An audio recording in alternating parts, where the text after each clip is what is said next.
Dear citizens నమస్తే. GHMC elections ఒక్క వారం కుంభవృష్టి, తుఫాను, సునామీ ఇలాంటి ప్రచార ప్రక్రియలో నుంచి దాదాపు అన్ని పార్టీలు బొటాబొటిగా పాస్ అయినాయి.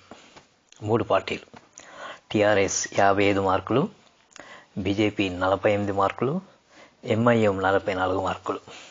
ఇక కాంగ్రెస్ అయితే 2 మార్కులతోటి ఫెయిల్ అయ్యింది.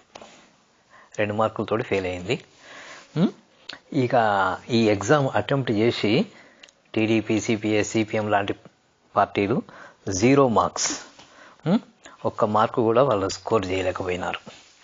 ఓకే, ఇది డెమోక్రసీ యొక్క విశిష్టత. అంతిమంగా ప్రజలే విజేతలు. ఇప్పుడు చూడండి, వీటిలో నుంచే ఎవరో ఒకరు మేయర్ అండ్ పాలకవర్గం ఏర్పాటైతే అవుతుంది. అప్పుడు ఏంటి, ఎలా ఉంటారు?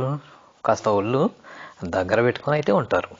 అదే ఎక్కువ వస్తే కొద్దిగా విర్రవీగేదైతే ఉంటుంది. అది న్యాచురల్ క్వైట్. నాకంటే ఎవరు లేరు రాబోయ్ అని ఇప్పుడు కాస్త ఒళ్ళు దగ్గర పెట్టుకొని అయితే ఉంటారు.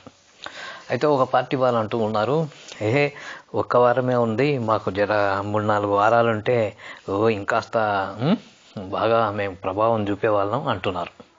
సరే, ఇప్పుడు ఏమైంది? 2023లో అయితే అసెంబ్లీ ఎలక్షన్లు వస్తాయి కదా. 3 years ఉంది ప్రిపరేషన్కి. ఇప్పటి నుంచి ప్రిపేర్ కండి. ఎవరు వద్దంటున్నారు? ప్రిపేర్ కండి, ఎవరు వద్దనడం లేదు కదా. ఇది యొక్క డెమోక్రసీ యొక్క విశిష్టత. ఇంకా మరొక పార్టీ అయితే 2014లో వచ్చే పార్లమెంట్ ఎలక్షన్లకి గురించి అయితే ఆలోచిస్తూ ఉంది. నార్త్ ఇండియాలో వాళ్ళకి ఒకవేళ సీట్లు తగ్గితే అది సౌత్ ఇండియాలో పొందుకోవాలి అని. మరి ఉన్న దగ్గర ఎందుకు తగ్గుతుంది? ఉన్న దగ్గర సీట్లు ఎందుకు తగ్గుతాయి? అది ఇంకో దగ్గర పూడ్చుకోవాలని అయితే వాళ్ళు తాపత్రయపడుతున్నారు. అదనమాట. అదే ఒక డెమోక్రసీ మహిమ.